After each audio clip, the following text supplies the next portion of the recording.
Most people believe they suffer because of life, because of circumstances, relationships, loss, failure, rejection. And yes, these things create pain. But there is another layer of suffering that is far more subtle, a hidden suffering, one that does not come from life itself, but from the mind's attachment to suffering. This may sound strange at first. Why would anyone be attached to pain?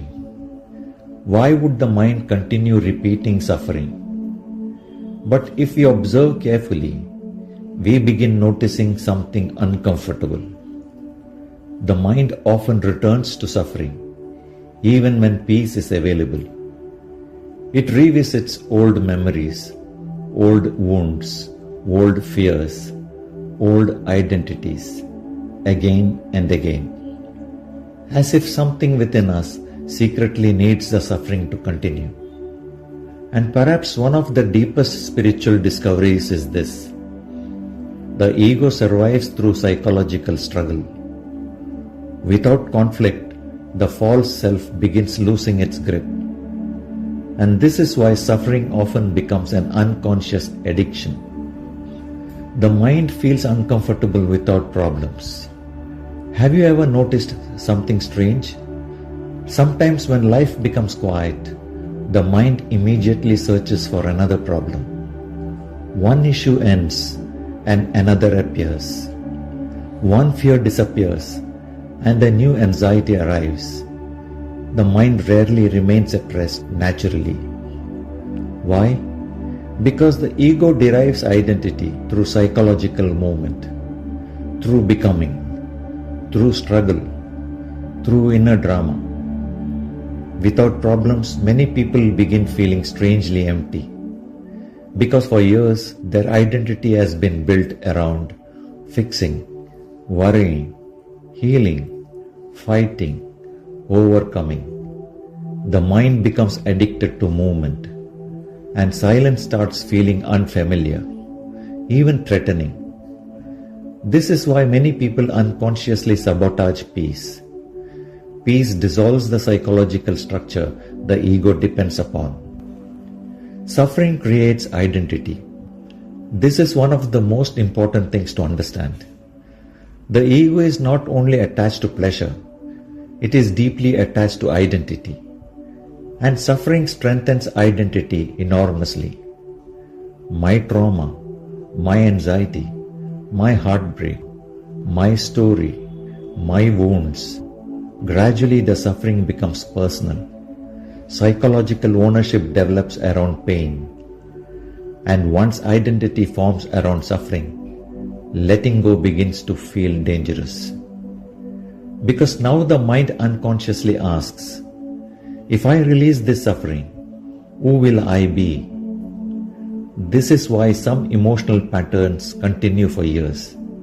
Not because healing is impossible, but because the identity secretly survives through the suffering. This is painful to see, but also liberating, because once this mechanism becomes visible, awareness begins separating from the pattern. The ego feeds on psychological drama. The ego needs constant reinforcement, and psychological drama provides that reinforcement continuously.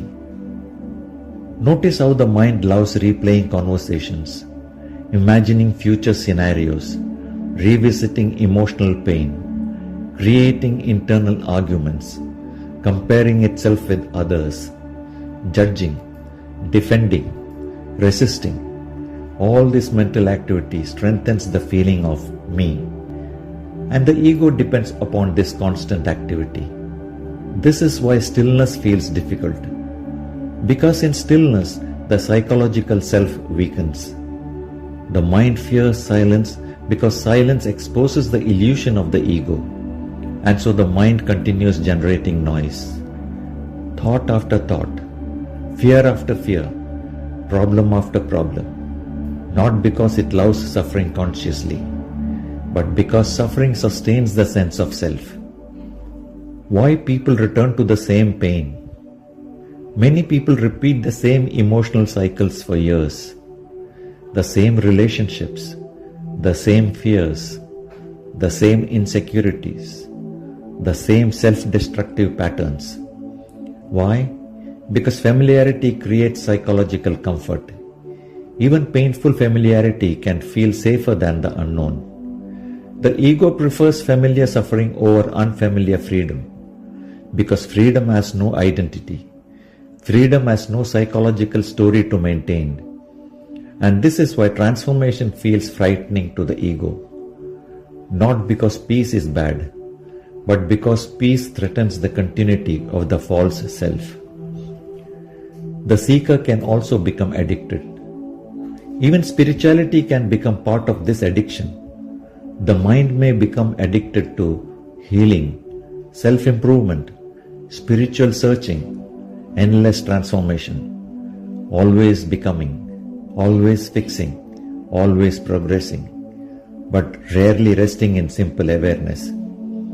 According to Ramana Maharshi, the root illusion is the sense of a separate I, trying constantly to become something. And the ego can use spirituality itself to continue surviving. Now suffering becomes spiritualized. My awakening process, my dark night, my healing journey. Again the identity continues, subtly, quietly, and often unnoticed. Why awareness changes everything? The moment suffering is observed deeply, something extraordinary begins happening.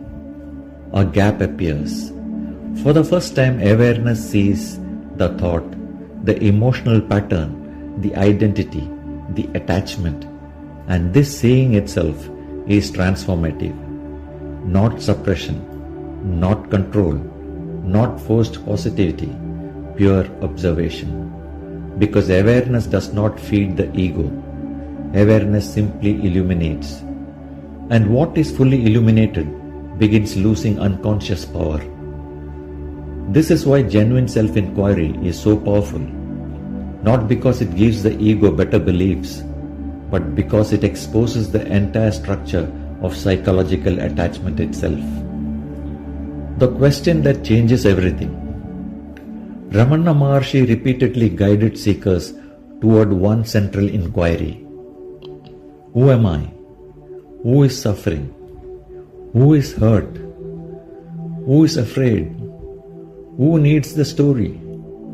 Who is attached to the pain? This is not meant to create intellectual answers. It is meant to dissolve false identification. Because eventually one begins realizing thoughts appear, emotions appear, pain appears, but awareness itself remains untouched, silent, present, unchanging. And from this realization, a completely different relationship with suffering begins emerging. The addiction begins weakening. The hidden addiction weakens when awareness becomes stronger than identification. Not overnight, not through force, but gradually. The mind still produces thoughts. Emotions still arise. Life still brings challenges. But suffering no longer defines identity. And this changes everything. Because now there is less resistance, less inner conflict, less psychological attachment.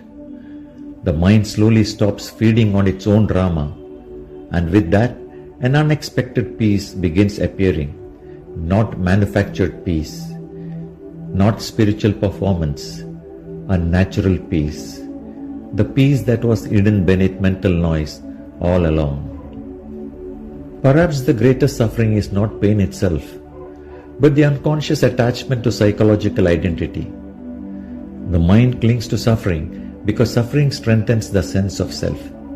And until this is clearly seen, the cycle continues endlessly. But awareness changes the entire movement. The moment suffering is observed without identification, something begins losing naturally. The false self starts losing its grip, and in that silent space, freedom quietly begins emerging. If this video resonated with you, Subscribe to Spiritual Wisdom for more deep explorations into awareness, ego, suffering, and awakening.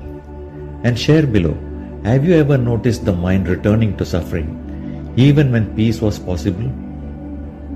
Sometimes, seeing the pattern clearly is the beginning of freedom.